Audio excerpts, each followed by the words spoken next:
Good day, everyone. You are watching the BPED 41 Group 6 vlog about the Field Study 2 Activity 2 entitled Making a Learning Environment Safe and Conducive. I am Genesis Lacaban. I'm Patricia May Rubilios. I'm Christine Joy Parayawan. I'm Benedict Amacosta Jr. I'm Kayla May Cancino Camacho. I'm Kim Cyrus Nazareno Garahen. We are the BPED 41 Group 6. We are now in Bautista National High School to observe the class and interview one of the respected MAPI teacher of Bautista National High School, Mr. Oliver Iglesias. Sir, yung first question ko namin is, how do you manage your classroom? Classroom management, Siyempre, para hindi magulo yung yung mga klase mo, umpisa pa lang dapat iset mo na yung mga dapat nilang gawin. So, mayroon na tayong routine.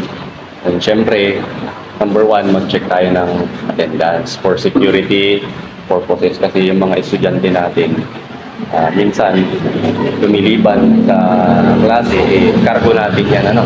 Pag kayo, pagdating ng araw, magiging teacher kayo, cargo nyo yan kahit anong mangyari. Dapat nasa loob sila ng classroom and behave sila dito na okay, so checking of attendance, yung preliminary activities natin bago tayo mag-start. Siyempre, merong konting kumustahan.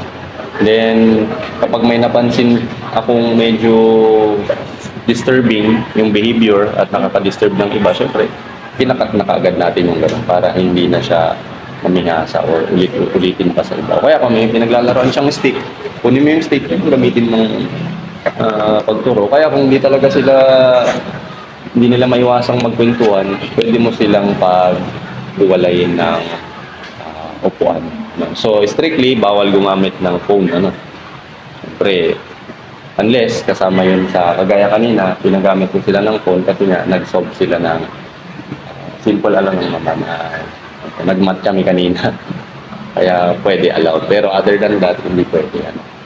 Games, video, hindi siya pwede. Security niya na rin. Baka mamaya i-video kayo. Hindi nyo alam. Gamitin pa sa inyo yung video. Mapahamak pa kayo. Yun lang.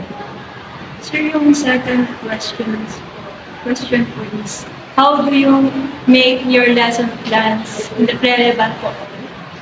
Yung lesson relevant to all. So meron tayong iba't ibang examples syempre.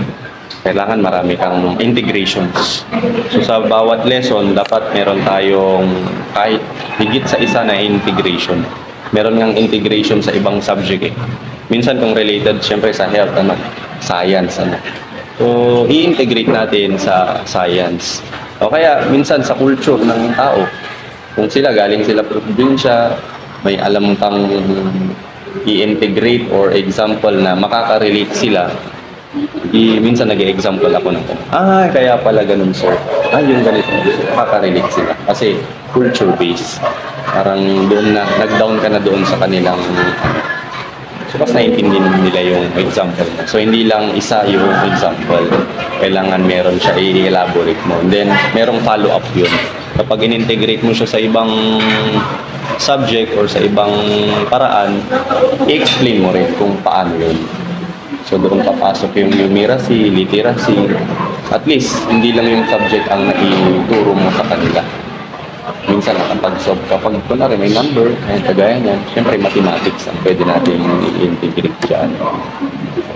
God integration, mahalaga yan. Kasama yan sa so sinilalagyan natin ng integration. So para sa akin, para maging relevant sa lahat, lumalagay ako doon sa kaya nilang ma-absorb yung information.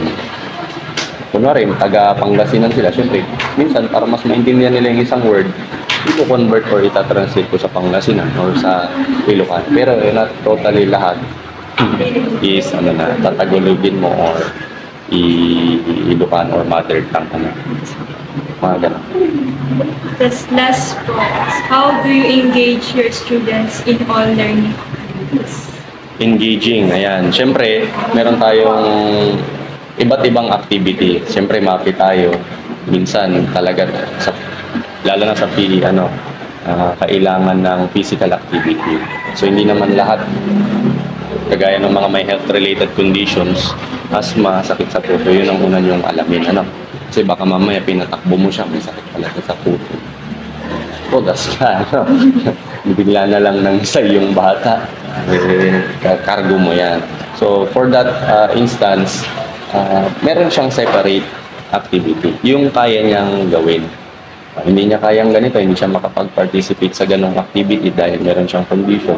Meron siyang specialized activity na siya lang para sa kanya talaga. At least, gumagawa yung mga klase niya, hindi siya nakatungang. Meron din siyang gagawin.